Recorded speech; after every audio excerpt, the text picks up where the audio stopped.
আসসালামু আলাইকুম। আমি হোম টিউটর পরিবারের পক্ষ থেকে বলছি। আজকে আমরা পড়ব নন ন্যাচারাল কেমিস্ট্রি দশম অধ্যায়। চ্যাপ্টারের নাম হচ্ছে রাসায়নিক সাম্যাবস্থা। চ্যাপ্টারের নাম কি? রাসায়নিক সাম্যাবস্থা। তো রাসায়নিক সাম্যাবস্থা জিনিসটা জানার আগে আমাদের আগে জানতে হবে যে একমুখী বিক্রিয়া এবং উভমুখী বিক্রিয়া কি। একমুখী বিক্রিয়া হচ্ছে যে বিক্রিয়া শুধুমাত্র সম্মুখ দিকে ঘটবে তাকে বলা হবে কি? একমুখী বিক্রিয়া। যে বিক্রিয়া শুধুমাত্র সম্মুখ দিক মানে হচ্ছে একদিকে ঘটবে। সম্মুখ দিক মানে কি? ধরে নিই এই দুটো হচ্ছে বিক্রিয়কগুলো বিক্রিয়া করে কি করবে? উৎপাদ তৈরি করবে। সম্মুখ মানে হচ্ছে বিক্রিয়ক থেকে উৎপাদের দিকে যাওয়া, আর পশ্চাৎ মানে হচ্ছে উৎপাদ থেকে বিক্রিয়কের দিকে আসা। তো যে রাসায়নিক বিক্রিয়াগুলো শুধুমাত্র সম্মুখ দিকেই ঘটবে, অর্থাৎ সম্মুখ দিকে ঘটবে, বিক্রিয়ক থেকে উৎপাদে যাবে, ওইসব রাসায়নিক বিক্রিয়ক সমূহকে বলা হয় একমুখী বিক্রিয়া। তারপর যদি আমরা দ্বিতীয় প্রশ্নটা পড়ি যে উভমুখী বিক্রিয়া কি। উভমুখী বিক্রিয়া হচ্ছে তার উল্টো জিনিসটা, অর্থাৎ যে বিক্রিয়া সম্মুখ ও পশ্চাৎ, অর্থাৎ বিক্রিয়ক থেকে উৎপাদেও যাবে এবং উৎপাদ থেকে বিক্রিয়কও আসবে, তাকে বলা হবে কি? উভমুখী বিক্রিয়া। এখন আসি আমাদের পরের প্রশ্নে যে রাসায়নিক সাম্যাবস্থা বলতে কি বোঝায়। রাসায়নিক সাম্যাবস্থা হচ্ছে ওইরূপ একটি অবস্থা। আর আরেকটা জিনিস বলে দিই যে রাসায়নিক সাম্যাবস্থা অবশ্যই উভমুখী বিক্রিয়ার ক্ষেত্রে প্রযোজ্য। রাসায়নিক সাম্যাবস্থা অবশ্যই কি বিক্রিয়ার ক্ষেত্রে প্রযোজ্য? উভমুখী বিক্রিয়ার ক্ষেত্রে। তো আমরা যদি দেখি যে রাসায়নিক সাম্যাবস্থা কাকে বলে, এটা হচ্ছে যে অবস্থায় কোনো উভমুখী বিক্রিয়ার সম্মুখমুখী বিক্রিয়ার হার পশ্চাৎমুখী বিক্রিয়ার হারের সমান হয় তাকে রাসায়নিক সাম্যাবস্থা বলা হয়। কি বলা হয়? যে অবস্থায় কোনো উভমুখী বিক্রিয়ার সম্মুখমুখী বিক্রিয়ার এবং পশ্চাৎমুখী বিক্রিয়ার হার সমান হয় তাকে বলা হবে রাসায়নিক সাম্যাবস্থা। আমরা যদি এই জিনিসটা থেকে একটু বোঝার চেষ্টা করি, ধরি বিক্রিয়াটি উভমুখী বিক্রিয়া, অর্থাৎ সে বিক্রিয়ক থেকে উৎপাদেও যাবে, অর্থাৎ সম্মুখ দিকেও যাবে এবং কি যাবে? পশ্চাৎ দিকেও যাবে। ঠিক আছে?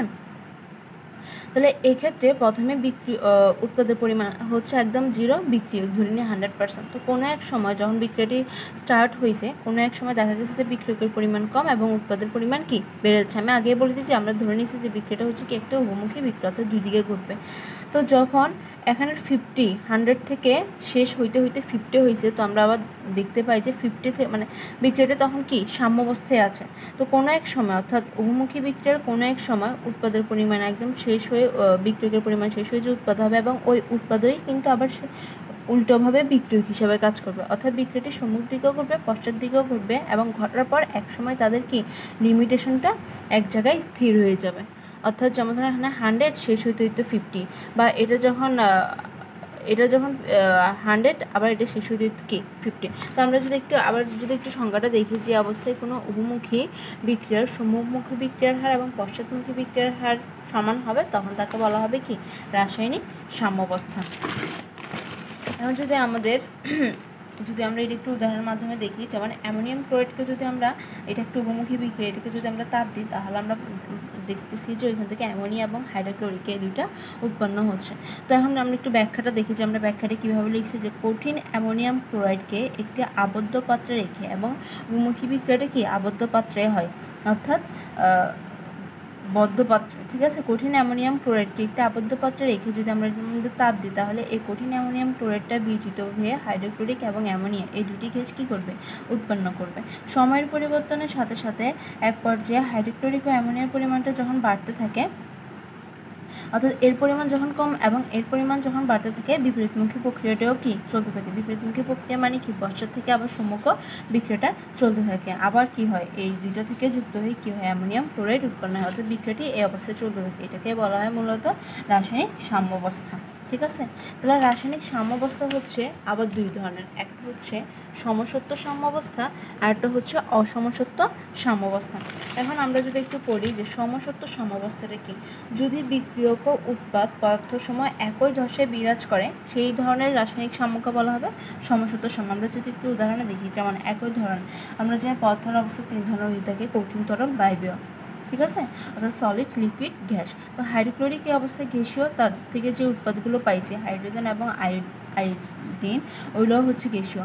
যদি বিক্রিয়ক এবং উৎপাদ তত সময় একই দশায় বিরাজ করে, অর্থাৎ গ্যাসীয় হলে সব গ্যাসীয় এবং সলিড হলে সব সলিড, লিকুইড হলে সব লিকুইড, এরকম দশা যদি বিরাজ করে তখন ওই অবস্থাকে বলবো আমরা সমসত্ব সাম্যাবস্থা। তার বিপরীতটা হচ্ছে অসমসত্ব। আমরা যদি একটু কম্পেয়ার করে করি তাহলে আমাদের কিন্তু ওটা ভালোভাবে একটু মনে রাখবো। অসমসত্ব সাম্যাবস্থাটা কি? যদি বিক্রিয়ক ও উৎপাদ একই দশায় না থাকে, ভিন্ন ভিন্ন দশায় অবস্থান করে, সেই ধরনের রাসায়নিক সাম্যকে আমরা বলবো অসমসত্ব সাম্যাবস্থা।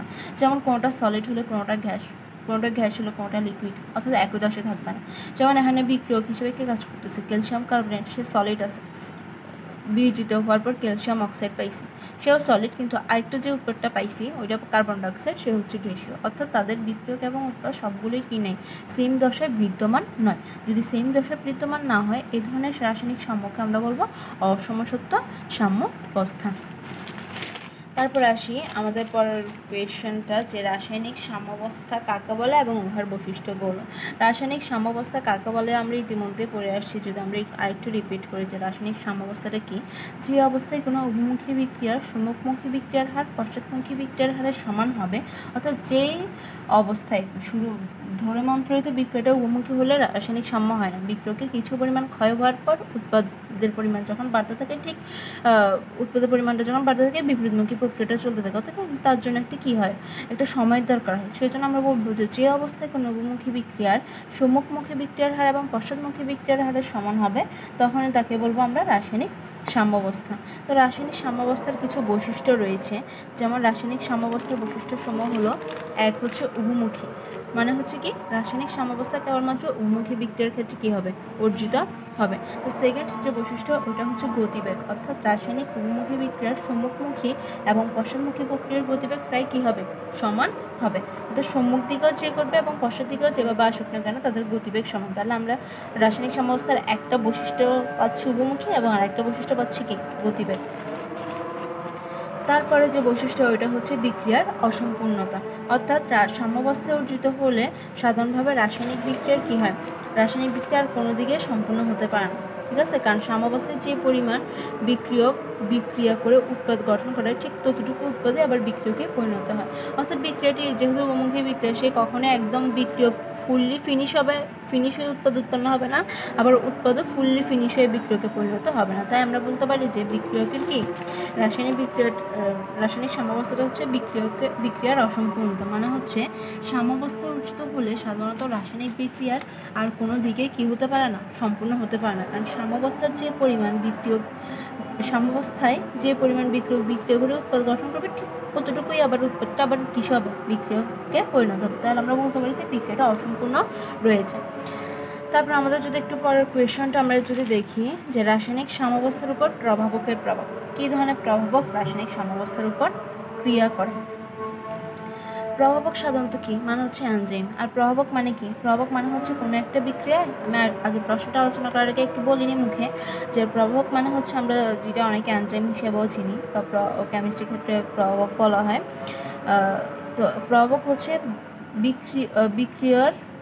বিক্রিয়কের মধ্যে ব্যবহার করা হবে এবং সে ব্যবহৃত হয়ে শুধুমাত্র বিক্রিয়ার গতিটা বৃদ্ধি করার জন্য ব্যবহৃত হয় বা হ্রাস করার জন্য। যদি কোনো বিক্রিয়ক মানে যেসব বিক্রিয়াগুলো বেশি দ্রুত হয় তাদেরকে হ্রাস করার জন্য ব্যবহৃত থাকে, আবার যেগুলো ধীর গতিতে হয় তাদেরকে দ্রুত করার জন্য কি প্রভাবক ব্যবহৃত হয়ে থাকে। এক এক প্রভাবকের কাজ হচ্ছে এক এক রকম।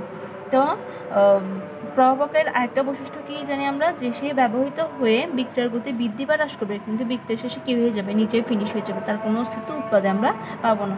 তো এক্ষেত্রে যদি আমরা দেখি, আমরা জানি যে রাসায়নিক সাম্যাবস্থার উপর যদি কোনো প্রভাবক যদি ব্যবহার করি, যে আলাদা করে তাপমাত্রা, চাপ, ঘনমাত্রা এগুলো যদি হ্রাস বৃদ্ধি করি, তাহলে এই ক্ষেত্রে রাসায়নিক সাম্যাবস্থার উপর কী ধরনের প্রভাব ফেলবে এটা আমরা একটু পড়বো। তো আমরা জানি যে প্রভাবক রাসায়নিক বিক্রিয়ার গতি বৃদ্ধি বা হ্রাস করলেও রাসায়নিক সাম্যাবস্থার উপর কোনো কী করতে পারে না? প্রভাব ফেলতে পারে না। তাই আমাদের এই জিনিসটা একটু মাথায় রাখতে হবে যে প্রভাবক কিন্তু নর্মাল রাসায়নিক বিক্রিয়ার গতি সে করতে পারবে, হ্রাসও করতে পারবে, বৃদ্ধিও করতে পারবে, কিন্তু যখন বিক্রিয়াটি রাসায়নিক সাম্যাবস্থায় উপনীত হবে তখন কিন্তু তার প্রভাব ফেলতে পারবে না। এর কারণ হচ্ছে একটি প্রভাবক কোনো রাসায়নিক বিক্রিয়ার গতি যতক্ষণ বৃদ্ধি বা হ্রাস করে, বিপরীত বিক্রিয়ার গতিও ঠিক ততক্ষণ বৃদ্ধি বা হ্রাস করে। কারণ রাসায়নিক সাম্যাবস্থা সম্মুখ দিকেও যাবে, পশ্চাৎ দিকেও যাবে। তো একটি প্রভাবক ব্যবহার করে যদি বিক্রিয়ক থেকে বিক্রিয়ার গতি বৃদ্ধি বা হ্রাস করে উৎপাদে যতটুকু পাবো, ঠিক সেম আবার উৎপাদ থেকে ওইটা থাকার কারণে বিক্রিয়কের গতি ঠিক ততগুণে বৃদ্ধি বা হ্রাস পাবে। ঠিক আছে, তাহলে ফলে রাসায়নিক সাম্যাবস্থা কী করে,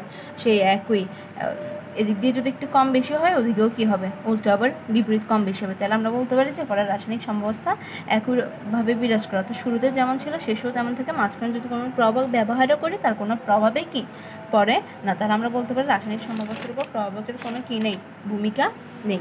রাসায়নিক সাম্যাবস্থার উপর প্রভাবকের কোনো ভূমিকা নেই। তারপরে যদি আমরা একটু আমাদের পরের প্রশ্নের মধ্যে আসি, যে হচ্ছে সকল রাসায়নিক বিক্রিয়ায় কি উভমুখী, ব্যাখ্যা করো। বা প্রশ্নটা হচ্ছে তিনভাবে, আমরা যদি একটু প্রশ্নটা ভালোভাবে লক্ষ্য করি, যে সকল রাসায়নিক বিক্রিয়ায় কি উভমুখী, ব্যাখ্যা করো, অথবা রাসায়নিক বিক্রিয়া কখনো চরমভাবে শেষ হয় না। ঠিক আছে, আবার সামাঙ্ক বা সাম্যধ্রুবক, সামাঙ্ককে কে বা সাম্যধ্রুবক হচ্ছে কে এ বা কে বি বা কেসি, এসব দ্বারা প্রকাশ করা হয়। সাম্যধ্রুবক জিনিসটা কি আমি পরে ডিটেলসে আলোচনা করব। এই প্রশ্নের মধ্যে শুধুমাত্র আমরা ওইটা জেনে রাখি যে সাম্যধ্রুবকগুলোকে কে এ কে বি কেসি দ্বারা কী করা হয়, প্রকাশ করা হয়, আর সামাঙ্ককে কে দ্বারা। বা সাম্যধ্রুবক বা সামাঙ্ক সেম কথা, শুধু সামাঙ্ক বললে কে দিয়ে প্রকাশ করা, সাম্যধ্রুবক বললে এটা দিয়ে প্রকাশ করা, অর্থাৎ সেম জিনিস এটা। এর মান কখনো কি শূন্য অথবা অসীম হতে পারে, ব্যাখ্যা করো। আমরা যদি প্রশ্নগুলো আরেকটু দেখি, রাসায়নিক বিক্রিয়ায় সকল রাসায়নিক বিক্রিয়ায় কি উভমুখী, রাসায়নিক বিক্রিয়া কখনো চরমভাবে শেষ হয় না। তারপর হচ্ছে সামাঙ্ক কে এর মান কখনো শূন্য বা অসীম হতে পারে কি না। তিনোটা প্রশ্নের আনসার কিন্তু এক, তিনটার প্রশ্নের আনসার কিন্তু এক। আমরা যদি একটু প্রথম প্রশ্নটা দিয়ে যদি একটু করি, আচ্ছা আমরা যদি একটু আলোচনা করি, যে আমরা জানি একটি উভমুখী বিক্রিয়ার ক্ষেত্রে নির্মূলক যদি আমরা দেখাই, অর্থাৎ এও হচ্ছে একটি বিক্রিয়ক, বিও হচ্ছে একটি বিক্রিয়ক, এবং আরেকটা জিনিস বলে দিচ্ছি, উভমুখী বিক্রিয়কগুলোকে এই ধরনের চিহ্ন দ্বারা প্রকাশ করা হয়। ঠিক আছে, এগুলো বিক্রিয়ক করে উৎপাদ সি ও ডি পেলাম। তো এক্ষেত্রে যদি আমরা সাম্যধ্রুবকের সূত্রটা কি, সাম্যধ্রুবক যদি তুমি কেসি দ্বারা লিখতে পারো, কে এ দিয়েও লিখতে পারো, কে বি দ্বারাও লিখতে পারো, তোমার ইচ্ছা। আর সাম্যধ্রুবকের সূত্রটা হচ্ছে উৎপাদের ঘনমাত্রা ভাগ বিক্রিয়ক, উৎপাদের ঘনমাত্রার গুণফল ভাগ বিক্রিয়কের ঘনমাত্রা গুণফল।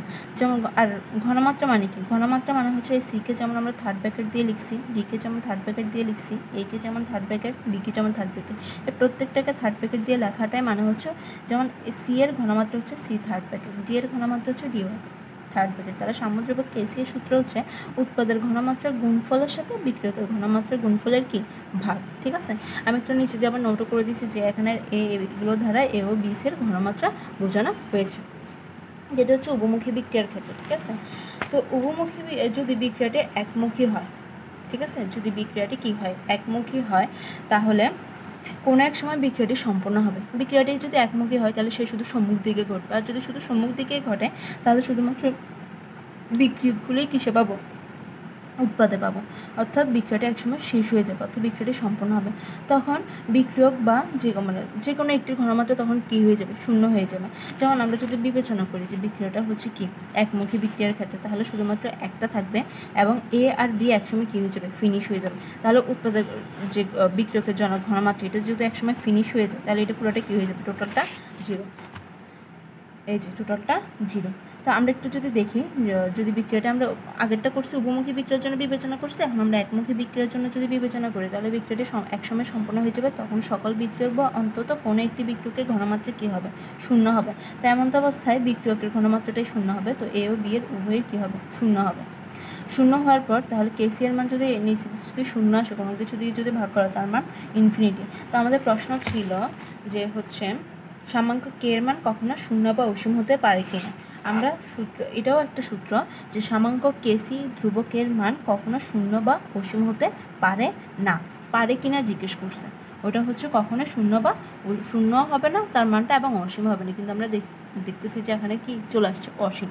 তো অসীমটাকে কিভাবে আমরা মানে ফিনিশ করব, তো ওই ক্ষেত্রে আমরা একমুখী বিক্রিয়াটাকে উভমুখী বিক্রিয়া নিয়ে যেতে হবে। কী করতে হবে, অর্থাৎ আমাদের এখানে আসছে যে হচ্ছে অসীম আসছে, কিন্তু আমরা জানি যে কেসি এর ধ্রুবকের মান কখনো কী হতে পারে না, শূন্য বা অসীম হতে পারে না। তো এক্ষেত্রে অসীমটা আসছে কার মান থেকে, একমুখী বিক্রিয়ার ক্ষেত্রে, একমুখী বিক্রিয়ার ক্ষেত্রে। ঠিক আছে, তো আমরা জানি কেসি এর মান কখনো অসীম হতে পারে না। এই ক্ষেত্রে আমাদের যে একমুখী বিক্রিয়াটিকে উভমুখীতে নিতে হবে, ওটা নেওয়ার সূত্রটা হচ্ছে যে একমুখী বিক্রিয়ার ক্ষেত্রে আমরা আমরা জানি সকল অবস্থাতে কিছু না কিছু বিক্রিয়ক অবশ্যই বিক্রিয়াস্থলে থেকে যাবে, কিন্তু প্রকৃতপক্ষে যে সকল বিক্রিয়া সাধারণভাবে একমুখী বলে পরিচিত তাদের সাম্যাবস্থা সর্বডানে অবস্থান করে বলে, মানে ধরো এই বিক্রিয়কগুলো বিক্রিয়ক করে উৎপাদে পাইছে, ঠিক আছে, এবং একদম ফিনিশ হয়ে ধরো এখানে 100% থেকে ফিনিশ হয়ে 90% উৎপাদ পেয়ে গেছি, আর 10%-এর পরিমাণ এতই ক্ষুদ্র, বা 95% পাইছে আর থাকে 5%, এই 5%-এর পরিমাণ এতই লিমিটেড, এতই ক্ষুদ্র, এতই সূক্ষ্ম যে হচ্ছে তা একদম বিক্রিয়ার নিচেই পড়ে থাকে, তো ওইটাকে আর গণ্য করা হয় না। তো এটাই লিখছে যে একমুখী বিক্রিয়ার ক্ষেত্রে যদি আমরা বলি সকল অবস্থাতে কিছু না কিছু বিক্রিয়ক কী থাকে, অবশ্যই বিক্রিয়াস্থলে থেকে যাবে। প্রকৃতপক্ষে যে সকল বিক্রিয়া সাধারণভাবে একমুখী বলে পরিচিত তাদের সাম্য অবস্থাটা কী হবে, সর্বডানে অবস্থান করবে, ঠিক আছে, এবং সামান্য পরিমাণ বিক্রিয়ক অবশিষ্ট থাকে, মাত্র যার পরিমাণ অতি সামান্য বিদায় সাধারণভাবে কী হয় না, ধরা পড়ে না। আবার কোনো কোনো সময় উৎপন্ন উৎপাদের এক বা একাধিক ভিন্ন দশায় বিক্রিয়া স্থূল হতে আলাদা হয়ে যাবে, অর্থাৎ কোনোটা যদি আমরা বিক্রিয়া করে কোনো একটা বিক্রিয়া, যেমন ধরো আমরা যদি একটু ধরি এটা একটা একমুখী বিক্রিয়া, না ধরি এটা একটা কি একমুখী বিক্রিয়া, তো এক্ষেত্রে এই বিক্রিয়ক এটা পাইছে এবং যে কার্বন ডাইঅক্সাইড গ্যাসটা পাবে, তো কোনো সময় বিক্রিয়াস্থল থেকে উৎপাদটা কী হয়ে যাবে, আলাদা হয়ে যাবে, মানে গ্যাস তাকে তো তুমি যদি খোলা পাত্রে করো তাহলে তো তাকে কী করতে পারবে না, ধরে রাখতে পারবে না, সে চলে যাবে। তো ওই কথাটাই লিখছে যে হচ্ছে বিক্রিয়ক এর পরিমাণ এতই কম থাকে যে একদম তলায় থাকে, অল্প পরিমাণ থাকে, আবার কোনো কোনো সময় উৎপাদের এক বা একাধিক ভিন্ন দশায় বিক্রিয়াস্থল থেকে আলাদা হয়ে যায় বলে বিক্রিয়া বিপরীত দিকে বিক্রিয়া ঘটার সুযোগ পায় না, এই জন্য তারা কী করতে পারে না, সুযোগ পায় না, কারণ তাদেরটা খোলা পাত্রে হয়। কিন্তু আমরা যদি এই একমুখী বিক্রিয়াগুলোকে বদ্ধ পাত্রে ঘরেই সংগঠন করি তাহলে সাম্যাবস্থা অবশ্যই কী হবে, উপনীত হবে, তাই বলা যায় সকল বিক্রিয়ায় উভমুখী। তাহলে আমরা কিন্তু সব আনসার পেয়ে গেছি। যদি বলে সকল রাসায়নিক বিক্রিয়া কি উভমুখী, আশা করি ব্যাখ্যা করতে পারবো। এটার আনসার কিন্তু আমরা সাজিয়ে আনছি যে রাসায়নিক বিক্রিয়া কখনো চরমভাবে শেষ হয় না, এই প্রশ্নের আনসারের সেম, কখনো চরমভাবে শেষ হবে না। আর সামাঙ্ক কে এর মান কি কখনো শূন্য বা অসীম হতে পারে, আমরা দেখছি যে কে এর মান একমুখী বিক্রিয়ার ক্ষেত্রে বিবেচনা করলে অসীম আসে, কিন্তু ওই ক্ষেত্রে কখন আমরা জানি কেসি বা সামাঙ্ক কে এর সূত্র অনুযায়ী এর মান কখনো অসীম বা শূন্য হতে পারবে না, তাই ওই অসীম মানটাকে কীভাবে আমরা আবার একমুখী বিক্রিয়াটাকে কীভাবে আমরা উভমুখী বিক্রিয়া করবো, ওইটা উভমুখী বিক্রিয়া করবো ওইটা আমরা দেখাইছি। তাহলে আমাদের 3টার প্রশ্ন আনসার কি ক্লিয়ার, ঠিক আছে। আরেকটা জিনিস বলে দিই, একমুখী বিক্রিয়াকে উভমুখী বিক্রিয়ার সত্যটা হচ্ছে কি, মেন সত্যটা হচ্ছে ওইটাকে বদ্ধপাত্রে সংগঠিত করতে হবে। আর কেন বদ্ধপাত্রে সংগঠিত করতে হবে, কারণ একমুখী বিক্রিয়াকে যদি খোলা পাত্রে সংগঠিত করা হয় আমরা দেখছি যে যদি কোনো একটা ঘেঁষু উৎপন্ন হয় তাহলে সে কি উড়ে যায়, তো উড়ে গেলে তার পার্সেন্টেজ কমে যাওয়ার কারণে সে উৎপাদ থেকে আবার কিস আসতে পারে না, বিক্রিয়ক আসতে পারে না। তাই একমুখী বিক্রিয়কগুলোকে বদ্ধপাত্রে সংগঠিত করলে ওইটা উভমুখী বিক্রিয়ায় পরিণত হবে, এবং উভমুখী বিক্রিয়া হলে কেসিআর মান কখনো কী হবে না, শূন্য বা অসীম হবে না। একটু আমরা বুঝলে এটা আমরা সাজায় গুছিয়ে লিখতে পারি, কারণ আমরা তো দেখে আসছি উভমুখী বিক্রিয়ার ক্ষেত্রে কেসিআর মান কখনোই কী হয় না, শূন্য বা ধ্রুবক হয় না। তাহলে আজকে আমাদের পরে এতটুকু থাকো, এই চ্যাপ্টারে আরও অনেক কিছু আলোচনার বিষয় আছে, ওটা আমরা নেক্সট ক্লাসে করবো। সবাই ভালো থাকবেন, আসসালামু আলাইকুম, আল্লাহ হাফিজ।